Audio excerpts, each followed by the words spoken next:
Dr. Paul Craig Roberts, thank you for coming on with us, sir. Hey, Alex, how are you? Oh, I'm pretty good. Just so much is happening. Let's get into Iran first. They've got a bunch of different task force groups there, 4 different task force groups, 2 mainline carriers, another one going there. They're openly saying they may strike them. Israel's saying it. You've been talking about this now for over a year. What do you see on that front? Well, yes, they intend to attack Iran. The so-called surge, it only has one purpose, Alex, and that's to prevent a withdrawal of our troops from Iraq before Bush can initiate war with Iran. Well, let me comment on that, and I want to see if you agree on what I've said. It's to give the Democrats shelter, because they're all a bunch of pro-war scum, too, pro-New World Order, pro-empire. And so everybody in their constituency wanted them to force a pullout, so Bush puts in an extra 21,600 troops. Now the debate can be about the increase instead of having a debate about the reduction, basically a bait and switch. Well, yes, you can say that. I think it's even worse. I think it's a red herring, a distraction, because it makes a non-issue the issue. The real issue is... That's what I said, yeah. Yeah. If the issue is to pull the troops out, and the pressure from Congress and the military and the public forces them to pull the troops out, then the whole adventure in the Middle East to be over. So he has to get a bigger war going fast. And so the whole purpose of the surge is to distract everybody while they put in place the means to attack Iran. And yes, Iran will be attacked. I have said that the only thing that could stop it would be if the leadership of both parties, of both houses of Congress, went to the White House and told him he would be impeached before the week was out if he widened the war.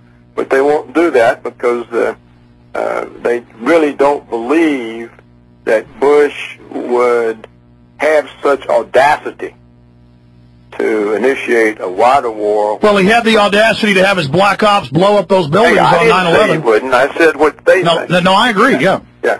They think, and I wouldn't put anything. I wouldn't put anything past whoever is pulling his strings, whether it's him or Cheney or the neocons or whoever it is. But I think that the Democrats are going to be surprised when they find that they're in a wider war that they have to support in order to protect Israel.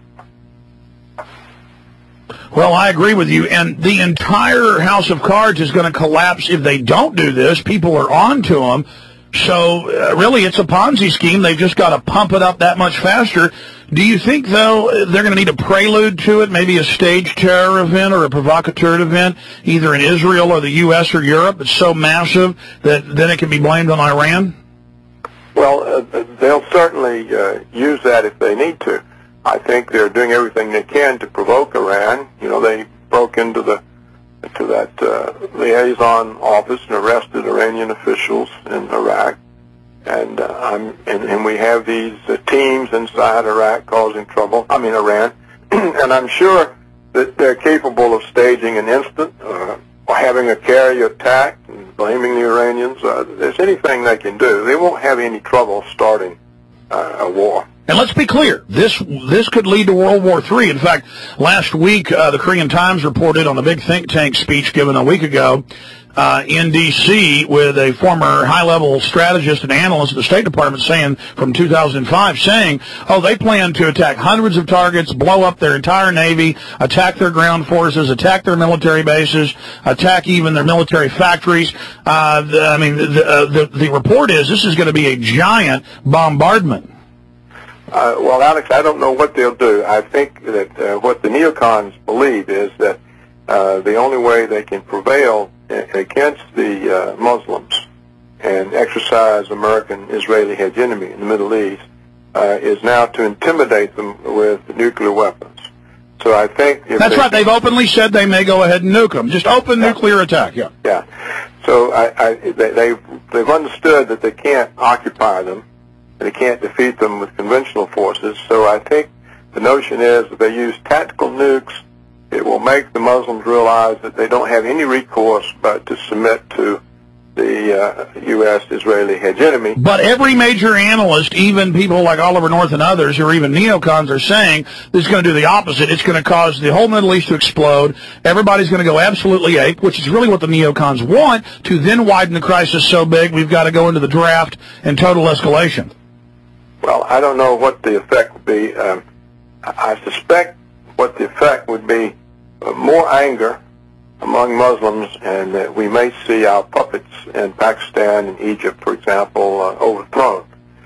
And of course, Pakistan has nukes, so I guess then we'll have to go in there. I don't think there's any prospect of us going in with troops anymore in the Middle East. I understand. So why would the neocons would nuke Pakistan? The neocons have written several times that what's the point of having nuclear weapons if you can't use them? Oh yeah, that's completely sane. Yeah. So I think that they are prepared to use them, and what Karl Rove, I think, has figured out is that they don't really need to go so gung-ho in Iran. If they just strike and hit some things, they can then announce that they've taken out Iran's nuclear weapons program. And that'll be a victory. And that this will be the victory that buries the defeat in Iraq.